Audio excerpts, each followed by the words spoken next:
Ja, und schon ist es wieder soweit. Kaum ist ein Jahr vergangen, schon gibt es wieder das nächste Pilgerforum. Bin heute schon am Freitag angereist und befinde mich gerade auf dem Fischmarkt, auf dem Jakobsplatz. Und ja, jetzt schaue ich dann auch mal gleich zu dem Kaffeebus, der hier auch auf dem Camino dann auch anzutreffen ist.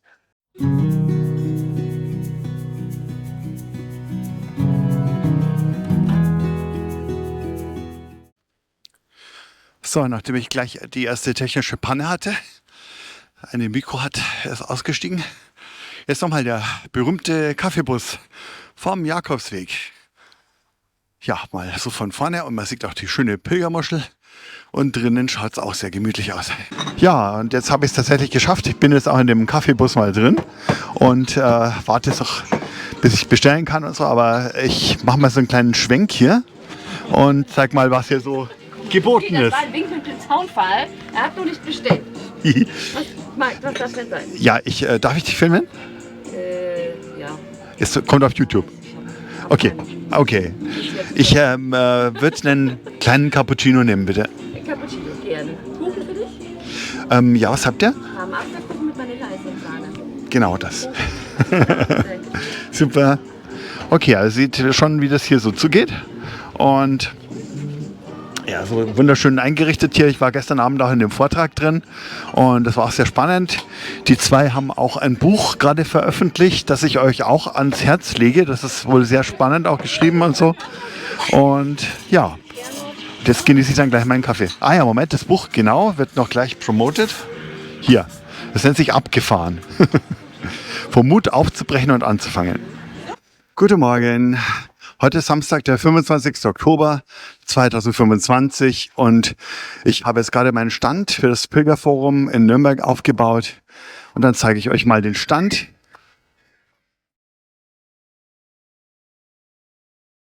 Und ja, im Hintergrund wird auch fleißig aufgebaut von den anderen Ständen.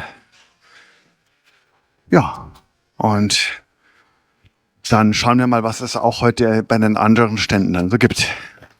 Jetzt bin ich hier an einem Stand von einem Travel and Track Outdoor Geschäft in Nürnberg und das ist der Bastian und der wird euch ein bisschen was erzählen. Ja, hallo, wie schon erwähnt, ich bin der Bastian von Travel und Trek in Nürnberg. Wir haben einen Outdoor-Laden hier gleich in der Nähe von der Jakobskirche und sind heute beim Pilgerforum, um ein bisschen Dinge vorzustellen, die man fürs Pilgern benötigt, die man brauchen kann, die praktisch, nützlich und hilfreich sind.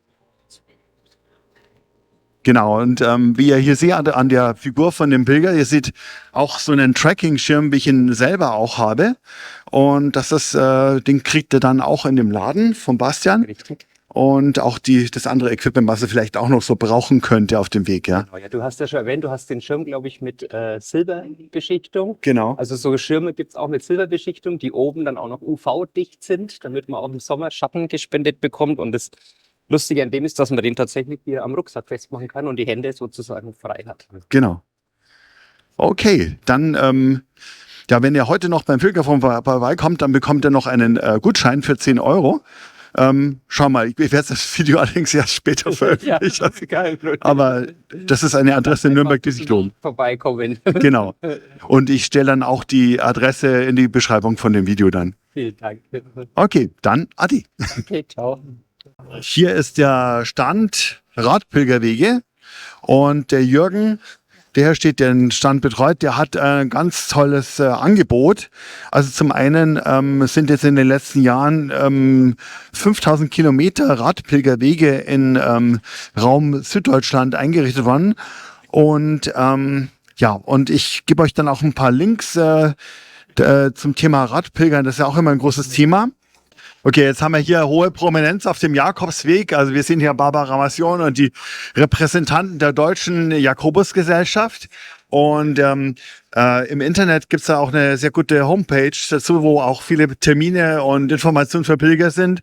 Und ja, also vielen Dank euch, dass ihr so für Pilger euch einsetzt auch.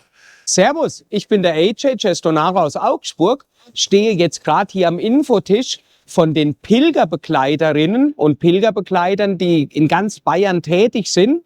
Du kannst ja mal auf unseren Tisch kurz hinleuchten, dann siehst du das schöne Angebot. Ja, Hier stellen die PilgerbegleiterInnen aus ganz Bayern ihre Angebote vor. Und ich möchte natürlich darauf hinweisen, auf das, was in Augsburg stattfindet. Da gibt es wieder unser Samstagspilgern, findet einmal im Monat genau an einem Samstag statt. Wow. Und dürft euch gerne hier abholen. Ihr findet uns aber auch im Internet unter www.pilgern-augsburg.de. Und auf eine Sache will ich unbedingt noch hinweisen. Der Dietrich, der sieht fast so aus wie ich. Wir beide machen nächstes Jahr eine Fahrt nach Hamburg. 5 Tage Hamburg. Um den Weltfischbrötchentag herum gehen wir pilgern auf der Via Baltica. Herzliche Einladung, 3 Plätzchen haben wir noch frei, dann sind wir ausgebucht. Euch alle noch einen schönen Tag hier in Nürnberg und die, die es später sehen, wir sehen uns beim Pilgern. Buen Camino. Ja, hallo, wir sind vom Bistum Essen und präsentieren heute unseren Pilgerweg im Bistum Essen. Das ist kein Jakobsweg, wie hier viele andere der Wege, aber wir haben vor einigen Jahren im Rahmen von dem Zukunftsbild überlegt, wie können wir Kirche nochmal interessant gestalten, und Pilgern ist sowieso am Trenden, und haben dann uns überlegt, dass wir eigene Pilgerwege machen. Und wir haben jetzt ein Netz von Pilgerwegen mit verschiedenen Strecken. Zum Beispiel haben wir die Hauptstrecke 1, die geht von Meinerzhagen, also im Märkischen Sauerland, bis zum Essener Dom, über ungefähr 105 Kilometer. Und da geht man wirklich am Anfang sehr steil rauf und runter durch bewaldete Gebiete. Und bis man dann letztendlich in die Metropolstadt nach Essen hineinkommt, zum Essener Dom. Dann wird es natürlich sehr schnell städtisch. Der ehemalige Ruhrpott ist ja auch jetzt sehr grün geworden und das ist sehr schön. Also es lohnt sich wirklich, da mal vorbeizuschauen. Ja.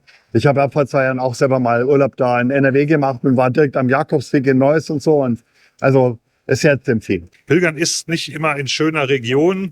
Jetzt natürlich auch die Frage, was ist schön, was ist nicht schön. Aber ich denke, für die innere Einkehr beim Pilgern bringt jede Art von Gegend etwas, was einen bewegen kann. Das kann die Natur sein, das kann die Naturzerstörung sein. Im Sauerland haben wir auch Waldhänge, die komplett entrodet sind. Oder gerodet sind, weil durch Waldsterben da viel kaputt ist und aber auch viel wieder aufgeforstet ist. Also was der Mensch der Natur angetan hat, kann man auf unseren Wegen auch wirklich beim Gehen erfahren. Und auf der anderen Seite auch, was sich im Laufe der letzten Jahre getan hat, um das wieder rückgängig zu machen. Das ist ganz schön. Ja, jetzt stehe ich hier am Stand des Pilgerwegs Lockum-Wolkenroda und der geht vom Steinhuder Meer, westlich von Hannover, runter bis nach Thüringen. Und das ist ein eigenständiger Weg. Und das ist auch einer der vielen Pilgerwege, die es auch in Deutschland gibt. Ja, dann starten wir mal mit dem Stand der Fränkischen Jakobusgesellschaft. Das ist der Günther. Und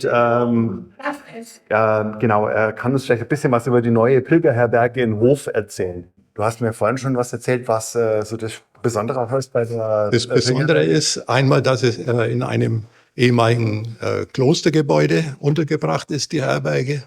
Also historisch gesehen auch. Das Zweite liegt sehr günstig in der Stadt.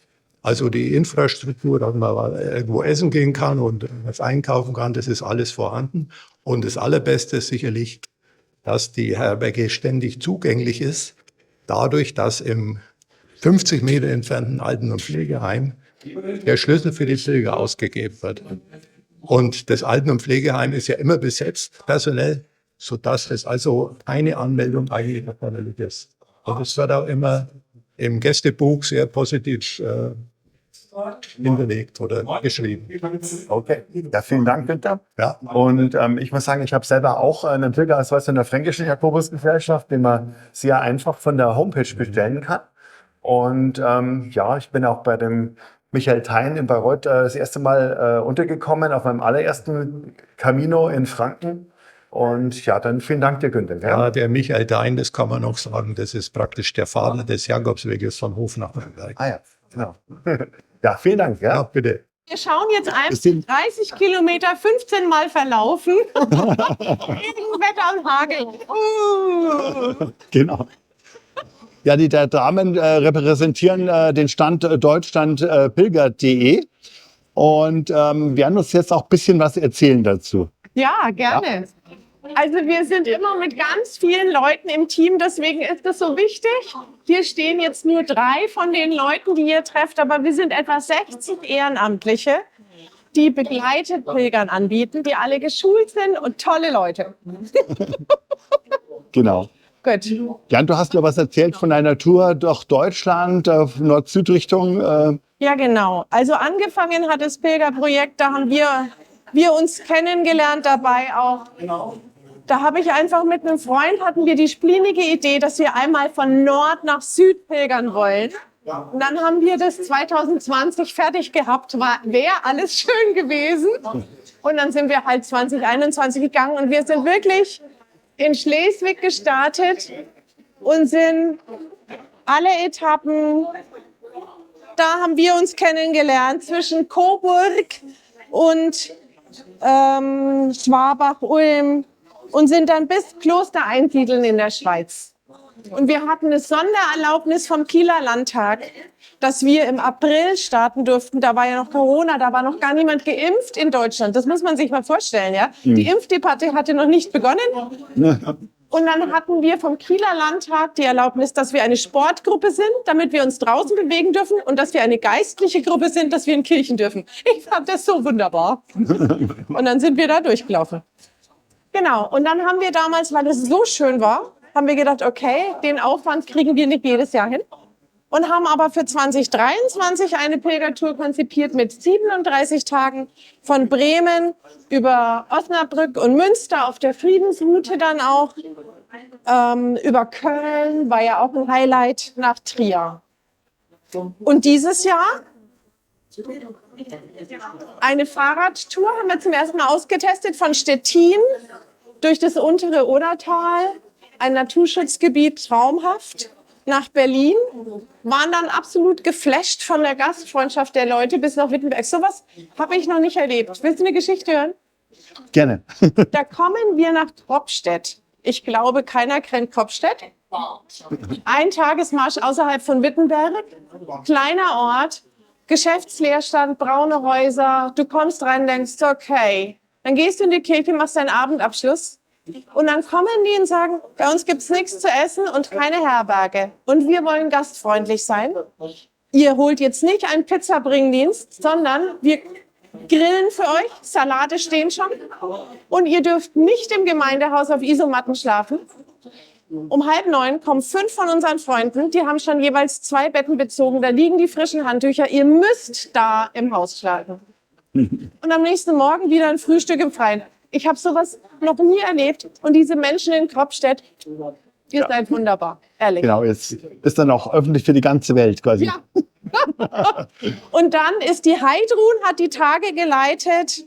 Im Vogtland. Ab dem Vogtland. Grimmitschau über Zwickau bis nach Hülsnitz. Hier ist Vogtland im Dreiländereck. Also das ist wirklich schön. Heidrun ist ganz begeistert und sagt, das ist so sensationell. Genau. Ja, also das Vogtland hat mich total geflasht und überrascht. Es ist landschaftlich wunderschön. Es hat eine tolle Infrastruktur. Wir haben auch tolle Herbergen gefunden, wo wir auch mit 25 Leuten wunderbar unterkommen konnten. Und genau, gegangen sind wir im Vogtland im Dreiländereck von Grimmitschau bis nach Oelsnitz. Sind 4 wirklich wunderschöne Tage mit sehr viel Natur. Mit toller Geschichte, tiefgründiger Geschichte und auch unglaublich toller Gastfreundschaft. Ja, genau. Da schließe ich mich der Ruth wirklich an. Ich habe sowas selten erlebt. Ganz arg toll. Also wenn man was lernen will, auf diesen Pilgertouren haben wir Gastfreundschaft gelernt, wie man das machen kann mit Wildfremden, die einfach nur durchziehen, wie man Zeit verbringen kann und wirklich, also die waren für uns Engel, nicht wir für die, sondern die für uns. Also es war toll. Ja. Genau. Und wir haben jeden Tag ein großes Team, 25 Leute, die wechseln aber ständig aus. Also du kannst bei uns am Mittwoch beginnen, wenn du Lust hast und hörst am Freitag auf oder gehst bis Donnerstag mit. Maximal 14 Tage und deswegen hast du immer neue Leute, welche die aufhören und welche die schon dabei sind. das macht den Reiz ein bisschen aus. Ja, Genau. Und deswegen sind wir da immer noch begeistert dabei. unbedingt. Vielen Dank euch was. Sehr gerne. Danke.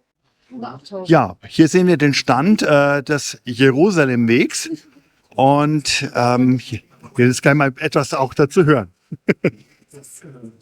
Genau, Bruni erzählt uns dann gleich was zu dem Weg auch. Jetzt geht's los. Okay. Also Jerusalemweg ist der längste Friedensweg in Europa. Er beginnt in Santiago de Compostela und führt tatsächlich bis nach Jerusalem. Allerdings wird inzwischen das Netzwerk erst aufgebaut. Es gibt inzwischen 2 Zubringerwege aus Deutschland. Der eine geht von Köln, der andere von Fulda und von Waldsassen. Und die führen alle nach Passau und dann auf die Hauptroute über Linz nach Wien, Budapest, Serbien, Belgrad, Pristina, nach Mazedonien, Griechenland, Türkei. Und dann muss man sehen, wie man im Moment weiterkommt. Es gibt die Möglichkeit, über Zypern mit dem Boot zu fahren, wenn man jemanden findet, der ihn mitnimmt. Oder die meisten fliegen nach Jordanien und laufen dann von da weiter. Ja, und nächstes Jahr gibt es ein ganz großes Event. Da gibt es einen Friedensmarsch auf diesem Weg, wo sich alle im September in Budapest treffen und so auf Zubringerweg alle dahin kommen, um dann gemeinsam nach Jerusalem zu laufen. Das wäre für alle, die mal nur reinschnuppern wollen oder nur ein Stück laufen wollen, die Möglichkeit, sich da im Netz zu erkundigen und dann einfach mit einzusteigen. Ja, hallo, ich bin die Sandra Kerl und ich freue mich, dass ich dieses Jahr am Pilgerforum dabei sein kann. Ich finde, das ist eine ganz tolle Sache und habe ja heute auch schon wieder super viele schöne Begegnungen gehabt. Und ich habe natürlich auch was mitgebracht. Bei mir gibt es selbstverständlich die mittlerweile schon relativ bekannten Pilgersteine, die es auch nur 2-mal im Jahr auf irgendwelchen Veranstaltungen von mir gibt. Sonst findet man die eigentlich nur unterwegs, wenn ich die auf den Jakobswegen ablege, damit andere die auch finden. Und Pilgerstein ist eigentlich auch ein Begriff, der in diesem Buch hier vorkommt. Das ist Komm mit mir nach Santiago. Und das habe ich geschrieben 2022, nachdem ich eine relativ schwierige Zeit auch hinter mir hatte und der Pilgerweg mich dorthin nach Santiago geführt hat. Und in diesem Buch geht es um Begegnungen und um viele neue, tolle, magische Erfahrungen, die ich da einfach gemacht habe. Und es ist auf eine humorvolle Art und Weise geschrieben. Ich glaube, dass es auf jeden Fall bereichernd ist und auch ein bisschen inspirieren soll, die Menschen, die vielleicht noch nicht so viel Kontakt hatten zu Pilgern oder Pilgerwegen, dass da vielleicht auch der eine oder andere sagt, okay, ich gehe jetzt los, ich drücke alle meine Bedenken beiseite und mache da was Schönes drauf. Und dann habe ich natürlich auch noch hier so ein paar Motivationskarten, die sind jetzt neu dazu gekommen. Und da freue ich mich auch, dass die vielleicht auch den einen oder anderen so den letzten Anstoß geben können, damit man sich auf einen dieser ganz, ganz vielen tollen Pilgerwege, die wir in Deutschland, in Europa haben, begeben kann. Ja, ich finde, das ist eine super Veranstaltung und ich bedanke mich ganz herzlich hier beim Gernot beziehungsweise bei Jimmys Channel für dieses kleine Interview und die Möglichkeit, sich vorstellen zu können. Und ich wünsche uns noch einen schönen Ausklang und alles Gute weiterhin. Buen Camino. Ciao, ciao.